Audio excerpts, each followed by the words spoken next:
La Chambre des conseillers adopte la première partie du PLF 2022. Voici l'essentiel des amendements présentés par la ministre de l'Économie et des Finances, Nadia Fetta-Alaoui, jeudi à la Chambre des conseillers, pour la première partie du projet de loi de finances, PLF, au titre de l'exercice 2022. L'application d'un droit d'importation à un taux unifié de 2,5% pour les matières premières utilisées dans le traitement du diabète.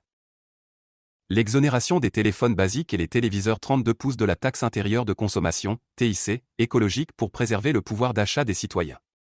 La baisse de l'impôt sur le transport des personnes et des marchandises à 10%. L'exonération de la taxe sur la valeur ajoutée, TVA, sans droit à déduction les intérêts des prêts accordés par les établissements de crédit aux étudiants de l'enseignement privé ou public ou de la formation professionnelle dédiée au financement de leurs études au Maroc ou à l'étranger. L'exonération de la TVA sans droit à déduction sur les métaux de récupération. La baisse du seuil fixé pour conclure une convention d'investissement avec l'État de 100 millions de dirhams, MDH, à 50 MDH. La diminution des droits d'importation appliqués au plastique du type terephthalate d'éthylène de 2,5%.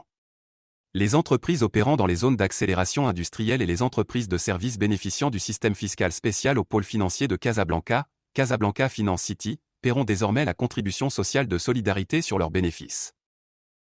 Prolonger la durée d'inscription du secteur informel dans le tableau professionnel jusqu'à la fin de 2022. La suppression des amendes et des augmentations entraînées par les opérations de transport touristique. Créer un système pour promouvoir les financements des petites associations dans une entreprise de contribution, conformément à la loi 50/20 relative au petit financement.